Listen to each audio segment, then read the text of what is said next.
Shabbat Shalom à tous mes amis, cette magnifique paracha de Shemot.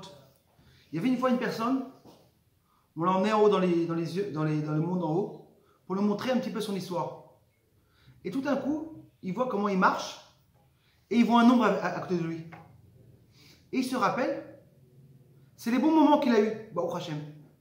Tout d'un coup, il marche, et il ne voit pas d'ombre. Et c'est les moments durs. Il dit, c'est pas possible. C'est qui cette ombre? Il dit, cette ombre-là, c'est Hachem, avec toi. Mais il dit, Hachem, si tu es là avec moi, pourquoi tu es pas dans les moments durs? Dieu dit, écoute-moi, dans les moments durs, je te prends dans les mains, je te porte, je suis avec toi. Pour ça, il n'y a pas l'ombre. Dans notre paracha, on va apprendre un petit peu ici le Inyan de Bitachon. Il y a deux niveaux. Il y a l'Emouna, la croyance, et Bitachon, c'est je suis sûr que tout va être bien. Comment une personne peut avoir le sûreté que tout va être bien? Peut-être que ça va être bien. On voit cette discussion entre Paro et Moshe Rabbeinu. Paro était toujours connecté avec le Nilus, avec ce fleuve-là. Et où il se rencontre avec Moshe avec Paro, tout le temps autour de ce petit fleuve Nilus. Quand il va venir la première fois se rencontrer le matin, ils se rencontrent là-bas.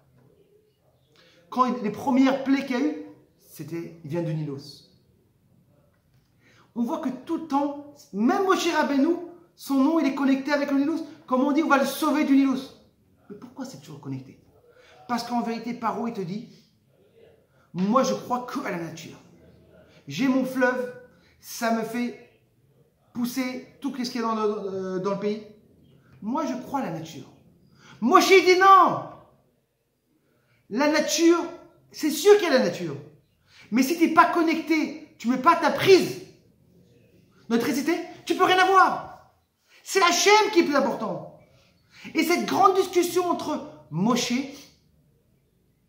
et Paro, ce Bitachon, ça me rappelle une magnifique histoire. Il y avait une fois un papa que son fils, malheureusement, était très malade. Il est parti voir Admor Hazaken, que la semaine prochaine, ça va être la Eloula. Il arrive, il demande une bracha, il retourne à la maison, ça n'a pas marché. Sa femme dit, écoute-moi, on est parti voir les meilleurs docteurs. Tu n'as pas le choix, tu retournes à Admor Hazaken. Cette fois-ci, il y va 2 semaines à l'avance. Il apprend la chassidoute. Il se va avec les chassidim et entend des histoires, c'est qui l'Admor Hazaken? Ce tzaddik énorme. Il rentre à Admor Hazaken, Admor Hazaken dit, écoute-moi, tout va bien. Rentre à la maison, ton fils va guérir. Il rentre avec un grand sourire. Il fait une grande séouda. Et Baruch Hashem, quelques semaines après, son fils a guéri. Les gens ils demandent, mais qu'est-ce qui s'est passé? Tu es parti voir la première fois le Admor Hazaken, ça n'a pas marché. Il dit la vérité, quand il m'a dit, j'ai pas vraiment cru. La Torah te dit, un juif, on est plus que le mazal.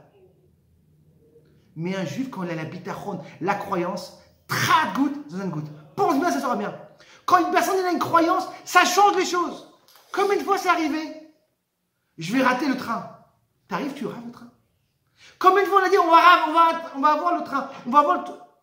La croyance fait les choses, change les choses. Bezrat Hashem. C'est ça cette grande guerre entre Paro et Moshe Rabbeinu. Le bitachon, la croyance Hashem. Qu'on travaille dans la croyance Hashem et qu'on aura toujours un bon mazal, une bonne atzara. Shabbat Shalom et Psora Torah.